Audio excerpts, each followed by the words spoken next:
So can you tell me who you are and why you're here at Sub-Saharan?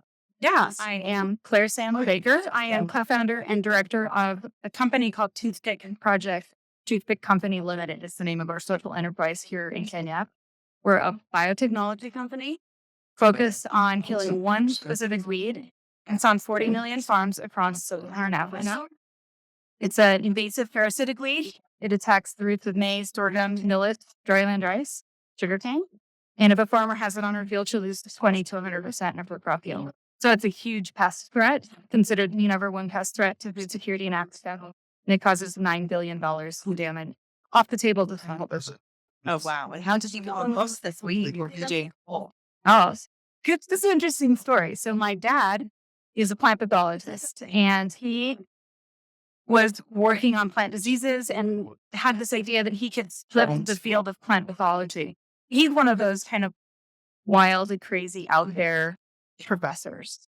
So that flipping plant pathology basically meant instead of trying to get rid of plant diseases, which is what the entire industry of plant pathology does, he was trying to channel the plant diseases to do what he wanted. And so he figured out how to use specific plant disease called fusarium oxysporum. Most farmers know it as fusarium wilt. And it's a disease that'll wilt a crop or, in this case, a weed. It's very host specific. So fusarium oxysporum will only kill the one kind of plant that it's attached to. And instead of just using the wild type, he figured out that he could use a way of extracting strains that achieve really high levels of specific amino acid that make it more virulent. So instead of wilting the plant, it'll kill the plant. So he found one for, let me backtrack a second. So he figured out how to do this. And he was actually working and funded by the US government to figure out how to do it specifically for opium poppy and cocaine. So it was classified, top secret. I was, just teenager. I didn't know where he was in the world most of the time. And it was really dangerous work, actually, which is weird for a plant scientist, but he had a dangerous job. And finally, the university president at Montana State University said, this is a little sketchy to be doing this kind of work on a university campus. So either stop doing that work and keep your job, or go work on that. But he had to do this on the university campus. And so he had just started the biotech program at MSU. And so he stayed and dropped it. And then it slept for like 10 years. And my uncle came to Kenya. He was a surgeon for the Navy, retired, and was volunteering in a hospital in Western Kenya. And he was frustrated he couldn't solve malnutrition as a doctor.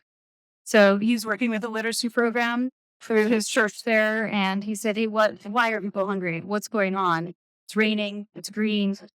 Why isn't there yield? And they said, we have this weed. It's called kayongo, witchweed.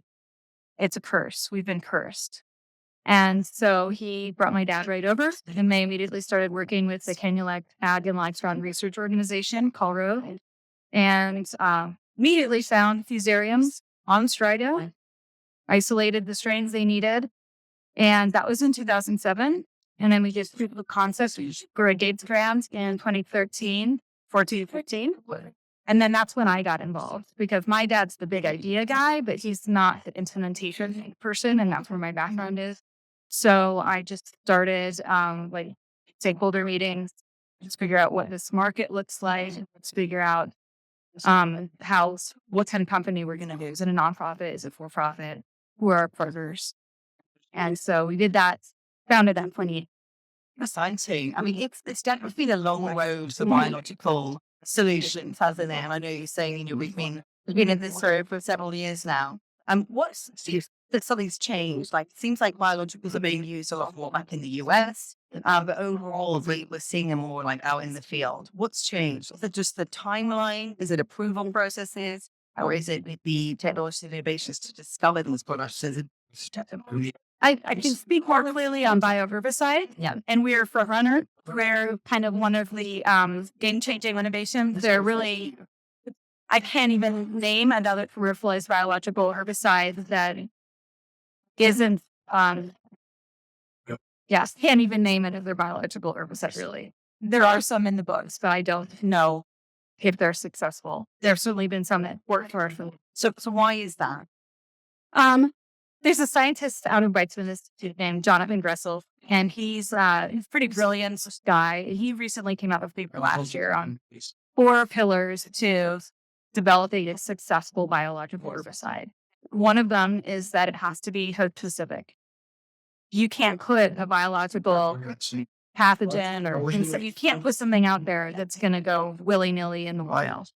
So that's key. And some of the predecessors still trying this work before, they were trying something that wasn't very specific enough. It has to be more virulent than it is in the wild. So you have to figure out a way to enhance it. It has to be affordable. And you have to be able to commercialize it, like through manufacturing. And so a practical application. So in his paper, he highlights us as nailing all 4, which is maybe luck that we are there, but we've been ahead of them. It says that the market, you're totally right. Biocontrol, it's a really deep climb with bioinsecticides and biofungicide. And then it flatlines at bioherbicides. And it doesn't even have a budget. And part of that, I think, is also that the synthetic chemical industry, it's very effective, but it was also very short-sighted. So, it's actually a fairly new industry coming out of the Green Revolution.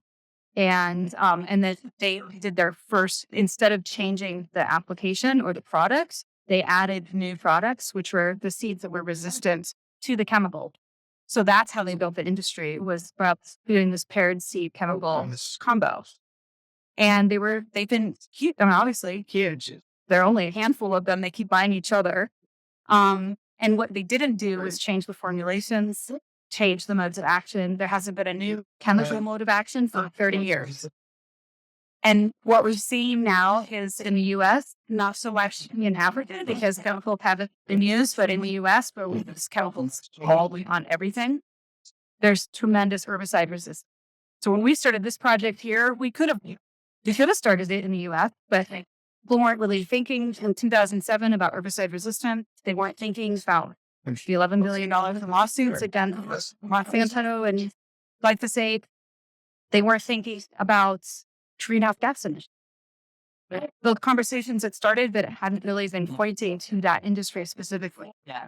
So we started here, wide open market, tremendous need, food security, humanitarian need. And the farmers were really open and accepting for it. So the timing just happened that we ended up here. It happened now that it's really also very applicable globally.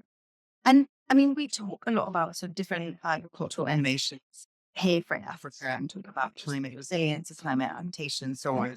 But often the actual part to getting these tools in the hands of farmers is quite tricky. And as you say, they haven't made a huge amount of use of conventional farming products amongst smallholder farming populations because they just don't have the access being able to afford them. So how are you getting around that challenge with toothpick? How are they going to be able to afford to use product? Our initial project, and this is my dad versus me as we were like conceptualizing how this would work for farmers. My dad is sort of resistant to Excel spreadsheets. He said, "We're going to give it away." So backtrack. We grow fungus on toothpicks, and then we can transfer the toothpick. It's not very inexpensive. We can transfer those to the village level where a farmer can cook a pot of rice, grow the toothpicks, and seal it up for 3 days. You shake it twice a day, and all the rice gets covered with the inoculum. So she's created her own live fresh inoculum, and then she can just plant it into that, which is each of her maize seeds. And part of this was human-centered design. Over 80% of maize growers in Kenya are women, and women also know how to cook rice. And so this was a kind of matching a skill set, and that was really cool. But what we didn't, and we had a few iterations of how, like, okay, what about contamination? What about this? And then the price of rice went up, and then the shelf life wasn't that long, and the rains are so erratic. So a farmer has to produce this 3 days before she's going to plant, and she's going to plant as soon as it rains. Then how does she time that? So it was a little cumbersome. And so as soon as we went through and finally got our first registration, we then started, instead of growing it on toothpick, we could grow it on a wood powder. And this wood powder, now we put it with a binder in a little, 80-gram bag, like half a sandwich bag. And with this powder, they just make a paste out of it, and then they can put their seed on their own. And it reduced the price and increased the shelf life. And so that one was to really bring the price down so that it's a really good return on the investment for those farmers. It's very clear now. They pay, it's about $12.50 to treat an acre.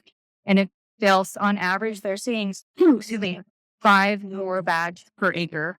Each bag is worth, depending on the season, $22 to $28. So that's a 12x return on their investment. It's still really hard for them to come up with the $12.50, especially at the beginning of the season. So we work with different groups, and they're providing inputs to farmers. And so that can kind of help. Some of them do financing, some of them do different payment plans. So that's part of how we reach the farmers.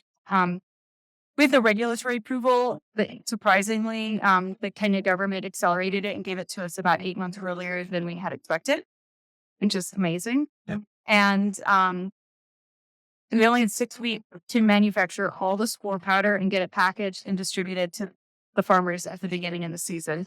So we were able to reach 4,622 farmers.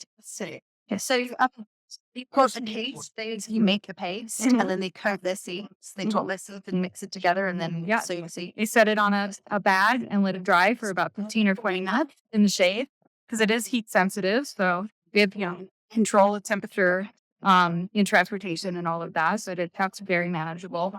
Yeah, it's very easy. They just put it on the turf and then let it dry and plant it. Amazing. And then in terms of that distribution, have you worked with any of these marketplaces? There are input marketplaces or other startups essentially that are helping to bring tools and bring on to farmers. We worked with all of those. Yeah, so we've worked with, our whole project started working with farmer groups. So the Mama, I think they're called Mama Magoda. Probably had that wrong, but those are more of the marketplace. And so for us, we work with farmer groups, and there's something called the merry-go-round. There's a lot of these farmer groups, they'll be women-oriented, they'll be or church-oriented, or maybe literacy-oriented. They'll have some kind of theme. And there'll be anywhere from 15 to 150 people maybe in this group. And like merry-go-round is sort of a financial, it's like a community fund effort that's really cool. So we worked with those, and we would train usually one person from that group, and then she could manufacture it for everybody else and just get commission. So that's how we started. We still have that at our core. A few years ago, as soon as right as we got our provisional registration in 2021, someone from Farm to Market Alliance, which is a World Food Program organization, they tested our products, had an incredible result, and they gave a big testimonial. And that organization worked with something called Farmer Service Centers, and they trained basically one farmer on outreach, education, input, and then that person is a sales input provider for their network of about 200 or 250 farmers. So that worked really well with our inoculant production, and now we're still continuing that. And that's they're partnered with Cereal Growers Association, and they meet 500,000 farmers a year in Kenya. So these are huge operations, really reaching deeply into the community because it's farmer to farmer. Yeah, fantastic. Just for my last question, so a lot of the audience are based in developed markets. And so the idea of extension agents and then kind of those local agents is not really as well known. Can you just talk a little bit about that? Because we were talking before off video about the importance of that kind of education. Some of these farmers are being taught new ways of growing or being able to intercrop different relations. Just talk a bit about that role of those sort of extension agents. Yeah. So my understanding before we started this project was that Kenya government had extension agents that were doing a lot of hands-on fishing. And I think that has changed a little bit, but they still have a very active Ministry of Agriculture. So for example, Busia County, which is on the far western part of Kenya, bordering Uganda, their governor said our government needs to be doing something about this weed. And he put a call to action out. And he didn't know about our product yet because we had just been launched with the seed coating like 2 months before. So we called him that day. And the next week, he had a call with all of his officers for the Ministry of Agriculture from it's like 60 wards in the county. And then each of those officers selected 2 demonstration plots that were visible and that were like promoted by the ministry. So there were truly public-private partnership. Like we came out of the government research were private. We've had NGO support, and then now working, going fat, working with the Ministry of Agriculture to really help promote and kind of get a stamp of approval. That's really that's key. And then there's so many NGOs that are also doing kind of extension work. We're actually sort of ag agnostic in that we can work with conventional, we can work with regenerative, agroecology, organic. Organic's not really a term here, but in my head, conventional is a huge place for us to make impact because we can prevent farmers from ever starting using chemicals. This is a leapfrog technology. In the U.S., it would be very hard to get a farmer to stop using the chemicals that's working okay for them and try a biological. But here, this is the leading solution for them, and they don't ever have to get hooked on the chemical. So it's kind of cool that way. I mean, Kenya and Africa actually, and it's leapfrogged in a few technologies. It's a really wonderful market. That's what's exciting about Zenhouse, which is like they can help kind of reveal some of these opportunities. Like Africa with mobile banking was people here with cell phones could transfer money by texting each other way before we were using Venmo to pay our babysitters. Like it just common for it was replacing cash currency so much faster and replacing banking. Yeah. So we're excited. This is that for me is very exciting, and that's exactly what I was thinking of when I was thinking about and not source backwards. Yeah. Congratulations on winning your very so much for spending time. Thanks.